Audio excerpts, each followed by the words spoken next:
The International Olympic Committee is here, and Chicago has a lot to show. Much of it majestic, some of it indicted. This is Fox Chicago Sunday. Good morning, welcome. I'm Dane Placco. I'm political editor Jack Kennedy. Chicago is on display this weekend, and sadly on display in more ways than one.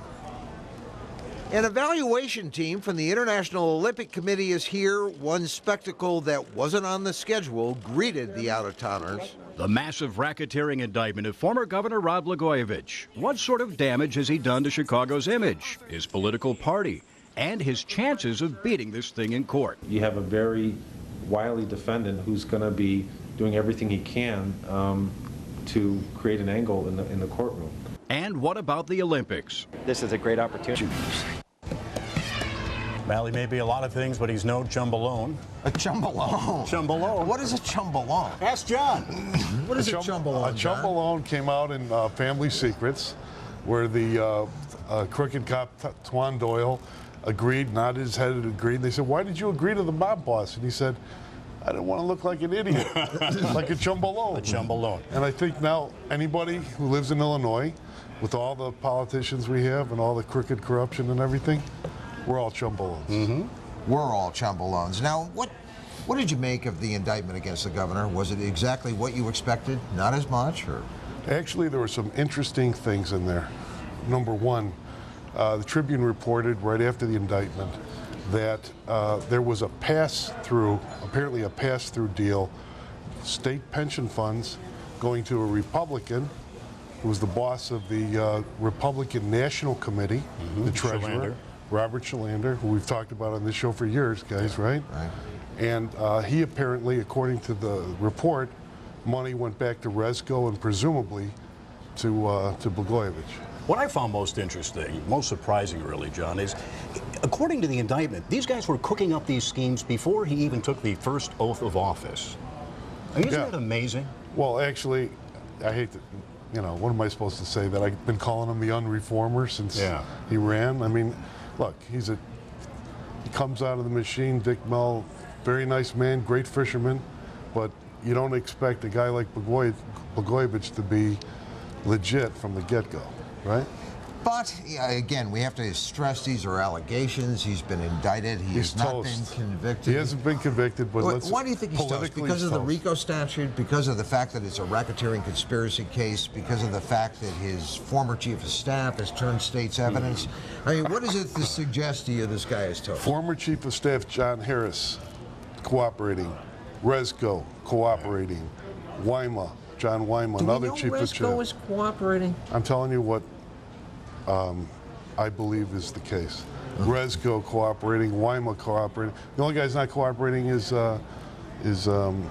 Kelly.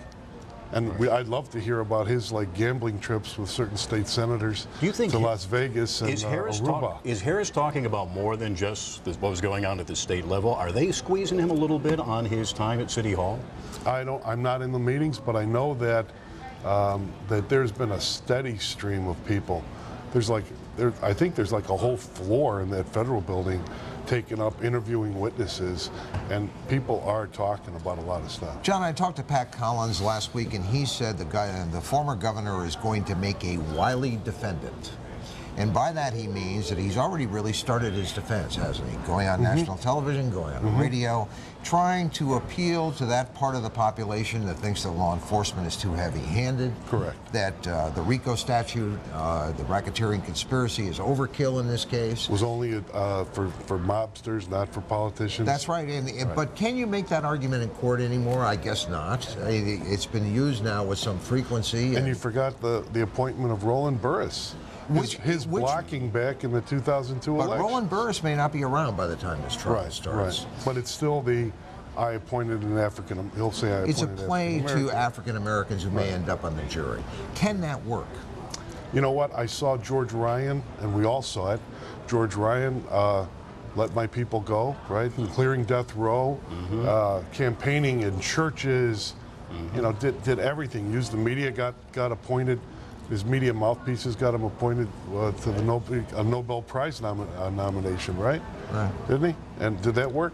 And Pat Collins, I think, also said, maybe he said it to you, that this stuff makes George Ryan look like a pike. Oh yeah, he said he'd much rather have had this case. And speaking I'm of sorry, Pat Dan, Collins, a lot of well-intentioned reform proposals from his Illinois Reform Commission.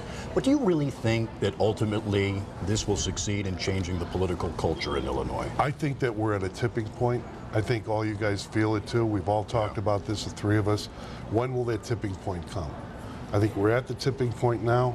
In Chicago, for example, the parking meters, right? All the deals that we've written about. You think a we've strong exposed. candidate could beat the mayor right now? I think Paul Velez might want to come back and think about running for mayor of Chicago. instead of county board president, which he apparently is leaning I think toward. that's where he's leaning, but I think there's a vulnerability on all this stuff. Mike Madigan's vulnerable. I think the mayor's vulnerable in the sense that people are fed up. When people had When they money to run shop. spend, Yeah. when people had money in their pocket, they let the corruption go. Now, when you've got to pay 28 quarters to park downtown, I've got a column today. You can find comparable parking in Chicago, Chicago parking. You know where you find it? Where? Beverly Hills, Rodeo Drive. Cheaper on Rodeo Cheaper. Drive. So people are very upset. Different economy, different mentality. Right, John, Jack. thank you very much. Thanks, guys. John. Next up, our reporter. All right, thanks, Chris. Time to open our reporters' notebooks. I'll start, Dane. This would be an ideal time to push for political reform in Illinois, right? But lawmakers in Springfield don't seem to share the same sense of outrage or urgency you may feel.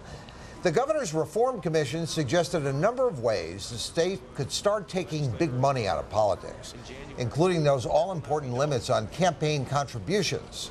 The first reaction from Springfield, we'll take a look, but no promises. A prediction. There will be a lot of talk about reform, but efforts to take big money out of politics will fizzle fast.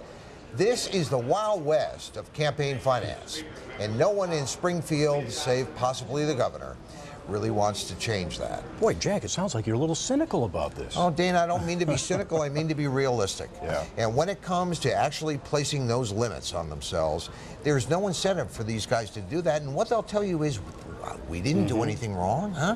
Why should we be punished for something that, a former governor did? Well, of course, in It's Chicago a and fatuous Illinois, argument, but being a cynic, you're rarely disappointed, right? rarely.